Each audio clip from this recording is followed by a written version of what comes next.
So hey guys, welcome back. I hope কি তোমরা সকলেই অনেক অনেক বেশি ভালো রয়েছো। গাইস, ডিএলএস 25 আপডেট আসার আগেই কিন্তু এফটিজি কোম্পানি তাদের অফিসিয়ালি ফেসবুক পেজে একটি ভিডিও আপলোড করছে। আশা করি তোমরা সকলেই অলরেডি সেই ভিডিওটি দেখে ফেলাইছো। আর সেই ভিডিওতে তোমরা এটা বুঝছো যে ডিএলএস 25 আপডেটের পরে কিন্তু আমাদের ডিএলএস গেমে 40 জনের চেয়ে বেশি প্লেয়ার আমরা আমাদের ডিএলএস গেমে রাখতে পারবো। গাইস, এটা হতে যাচ্ছে আমাদের জন্য একটি বড় খুশির খবর, কারণ আমরা আমাদের ডিএলএস গেমে এখন থেকে 40 জনের চেয়ে বেশি প্লেয়ার রাখতে পারবো। কিন্তু এখন অনেকেই বলতেছো যে ভাই, ডিএলএস 25 আপডেটের পরে কি আমরা আমাদের ডিএলএস গেমে 100 জন প্লেয়ার রাখতে পারবো কিনা, অনেকেই তো এটা দেখি বলতেছে। তো তোমরা যারা মনে মনে ভাবতেছো ডিএলএস 25 আপডেটের পরে আমরা 100 প্লাস প্লেয়ার রাখতে পারবো, এটা হলো তোমাদের জন্য একটি বোকামি, কারণ এটা কখনোই সম্ভব না।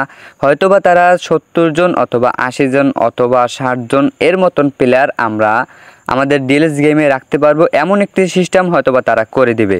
আর গাইস, আর একটি কথা না বললেই নয়, তোমরা তাড়াতাড়ি আমাদের এই ইউটিউব চ্যানেলটিকে 4000 সাবস্ক্রাইব পূরণ করে দাও। তোমাদের জন্য একটি অসাধারণ গিভওয়ে নিয়ে চলে আসতেছি। তো তোমরা সকলেই আমাদের এই ইউটিউব চ্যানেলটিকে 4000 সাবস্ক্রাইব পূরণ করে দাও। এখনকার মতন আল্লাহ হাফেজ।